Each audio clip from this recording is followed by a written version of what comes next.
Bonsoir, chers collègues, chers abonnés, chers amis. Tout d'abord, je tiens à vous remercier de votre attention pour les thèmes que nous présentons devant vous et pour la continuité de votre attention. Et je vous souhaite de ce fait un bon week-end. Avant de présenter ce thème, aujourd'hui, nous allons présenter tous nos condoléances à la martyre du journalisme et de la presse, la célèbre journaliste Shirin Abu Akleh, qui a été tuée cruellement et d'une façon horrible, car elle était en état de son activité de journalisme et de son activité dans le cadre de la presse, devant tout le monde. Et de ce fait, le monde entier a condamné cet acte horrible. Et de ce fait, nous présentons nos condoléances au monde arabe et principalement au peuple palestinien frère. Et nous allons prochainement parler de la liberté de la presse et de la liberté d'opinion. De ce fait, aujourd'hui, nous allons étudier un grand thème. Il s'agit de la Banque mondiale. Comme vous savez, précédemment ou dernièrement, nous avons étudié et présenté plusieurs thèmes, grands thèmes, qui ont une relation directe avec ce thème d'aujourd'hui, qui est la Banque mondiale, tels que le Fonds monétaire international et d'autres organismes internationaux de l'ONU et des institutions spécialisées. Tout d'abord, on va étudier d'une façon comme la suivante. On va parler de son historique, d'une façon brève, de sa définition, de sa composition et ses caractéristiques. Et on va terminer on va conclure avec quelques critiques et quelques remarques ou observations au sujet de cette organisation internationale qu'est la Banque mondiale. Qu'est-ce qu'on entend? Elle a été créée. Tout d'abord, cette Banque mondiale a été créée en 1945, après la Seconde Guerre mondiale, en vertu de ce qu'on appelle les accords de Bretton Woods. Donc, c'est un organisme international financier de l'ONU. En d'autres termes, on peut dire que la Banque mondiale est une institution spécialisée à caractère financier qui a pour but ou mission la subvention pour les États qui ont des problèmes financiers et des difficultés socio-économiques et de l'environnement. Elle peut être caractérisée comme étant une complémentarité du Fonds monétaire international, c'est-à-dire qu'elle a une relation indirecte avec le Fonds monétaire international qui ont tous deux pour objectif de la subvention et de porter une aide financière pour les pays pauvres et les pays en voie de développement, en l'occurrence le tiers-monde tout entier, c'est-à-dire les pays de l'Afrique, de l'Amérique latine, de l'Asie et d'autres pays de l'Est. Historiquement, après la Seconde Guerre mondiale, elle a été créée pour la reconstruction et le développement de l'Europe et du Japon, après la catastrophe de la Seconde Guerre mondiale. Ensuite, aujourd'hui, elle s'est dotée d'une nouvelle appellation qui est le GBM, c'est-à-dire le groupe de la Banque mondiale. Donc, quelles sont les caractéristiques ou la composition ou les objectifs de cette organisation financière spécialisée de l'Organisation des Nations Unies? Elle est constituée ou caractérisée par deux sortes d'exercices. D'une part, on trouve son administration, c'est-à-dire qu'elle est administrée par quelques États, et d'autre part, elle est contrôlée. Elle a un système de contrôle. Pour ce qui est de son administration, elle est exercée, cette administration est exercée par 5 États, 5 grands États, très développés. Il s'agit des États-Unis d'Amérique, de la France, de la Grande-Bretagne, de l'Allemagne et du Japon. Et d'autre part, elle est contrôlée, ou plus précisément, son contrôle est exercé par 186 États ou pays membres de l'Organisation des Nations Unies. De même qu'on peut dire qu'elle dispose de plusieurs institutions internationales spécialisées, telles que la BIRD ou la CIA, la CID ou d'autres, qu'on va développer. Donc, on peut se poser la question suivante. Quelles sont les caractéristiques et la composition de la Banque mondiale? Tout d'abord, comme on a déjà cité, la Banque mondiale elle a une relation indirecte avec le Fonds monétaire international, c'est-à-dire la subvention et l'aide aux pays en voie de développement. De ce fait, on trouve parmi la composition de la Banque mondiale, elle est caractérisée par 5 sortes d'institutions spécialisées. Tout d'abord, on trouve la BIRD, ce qu'on appelle la BIRD, la Banque internationale pour la reconstruction et le développement, qui a pour but principal et essentiel la croissance économique des pays. À côté de cette BIRD, on trouve l'Association internationale pour le développement. Ensuite, il y a ce qu'on appelle la Société internationale pour les questions financières. Ensuite, on trouve à côté de ces institutions ce qu'on appelle l'Agence internationale pour la garantie des investissements. Et en fin de compte, il y a ce qu'on appelle le Centre international pour le règlement des différends relatifs aux investissements. Et on peut conclure que parmi ces institutions internationales, ils ont pour but principal, d'une part, la croissance économique, d'autre part, la réglementation des différends relatifs aux investissements et des problèmes financiers, et ensuite, et enfin, elle porte une subvention à caractère financier aux pays pauvres. Et on peut aussi se poser la question, quel est le but principal de la Banque mondiale? On sait que le Fonds monétaire international porte des subventions aux pays pauvres. Même la Banque mondiale porte, mais on peut dire d'une façon précise que la véritable mission et objectif de la Banque mondiale, c'est la lutte contre la pauvreté dans le monde. Et de ce fait, elle a créé un système d'aide et de subventions qui se caractérise d'une part par ce qu'on appelle des prêts internationaux.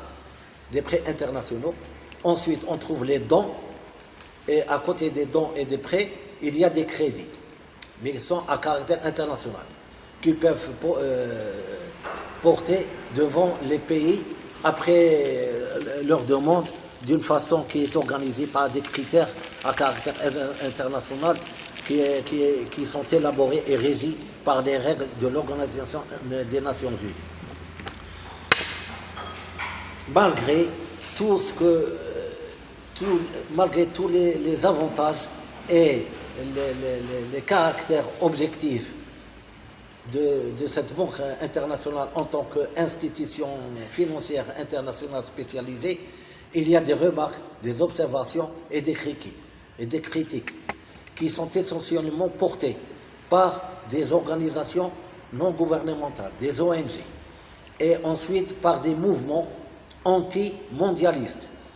Et à côté de ces deux organisations, on trouve aussi des mouvements de la société civile des pays en voie de développement, c'est-à-dire les pays du tiers-monde, de l'Afrique, de l'Amérique latine, de l'Asie et des pays de l'Est.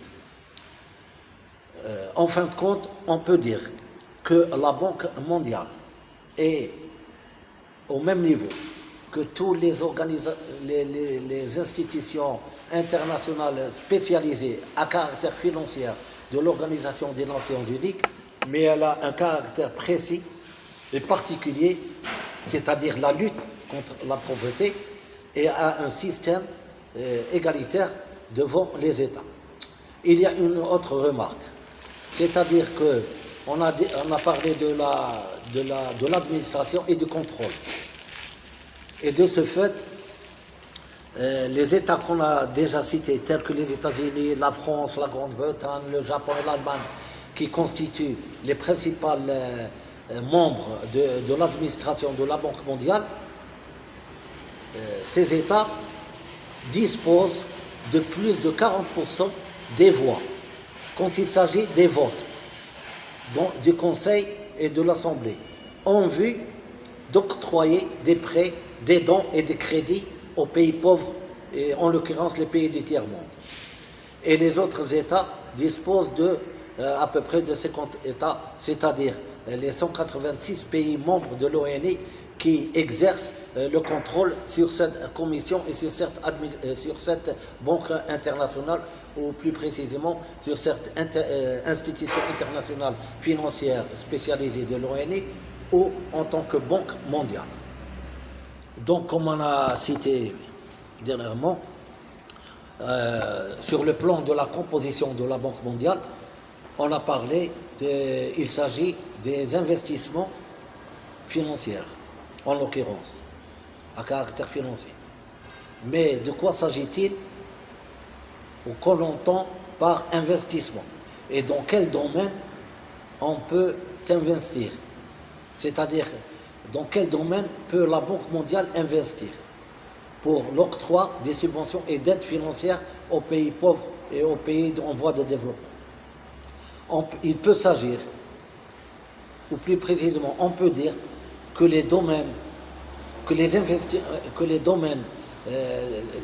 investissements sont principalement octroyés sur le plan ou dans les domaines les plus importants, tels que l'éducation, la santé, l'agriculture, l'environnement et les ressources naturelles.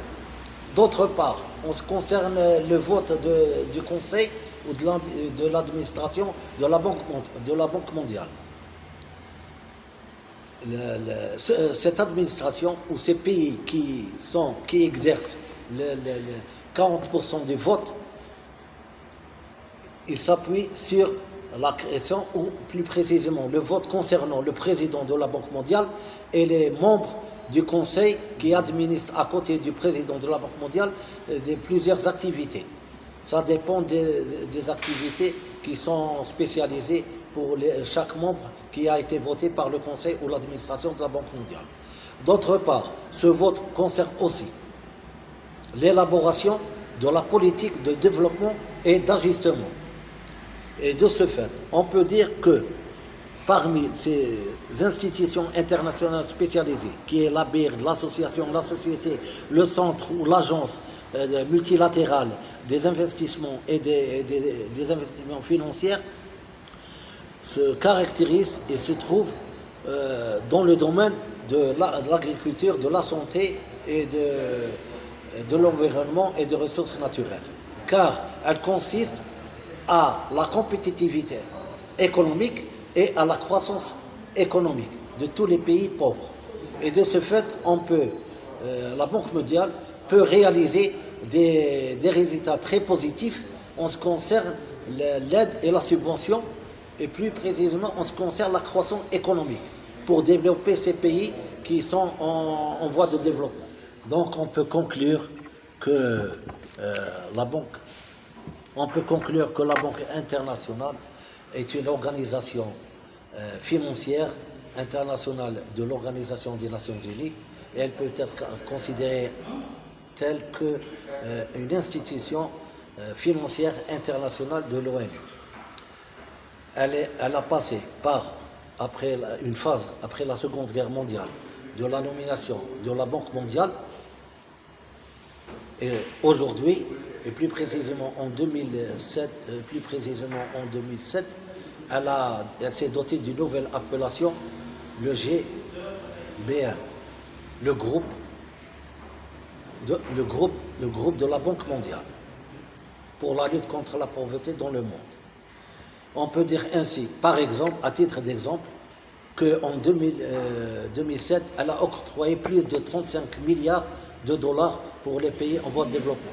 Et en 2009, elle a porté ou octroyé plus de 59, à peu près 60 milliards de dollars. Mais malgré ces aides, les ONG, les organisations non gouvernementales, ainsi que les mouvements anti-mondialistes portent plusieurs observations et critiques, en l'occurrence envers les États-Unis, qui ont une grande influence sur cette Banque mondiale et qui dirigent l'orientation de la politique de développement, et d'autre part, elle se caractérise par une politique plus favorable aux multinationales, aux dépens des pays pauvres et aux dépens des petites ou moyennes sociétés ou entreprises, que ce soit nationales ou internationales. Donc, ces critiques portent sur une recherche d'un équilibre entre les intérêts de toutes les sociétés, que ce soit multinationales ou petites sociétés ou nationales, pour élaborer et donner un équilibre de subventions.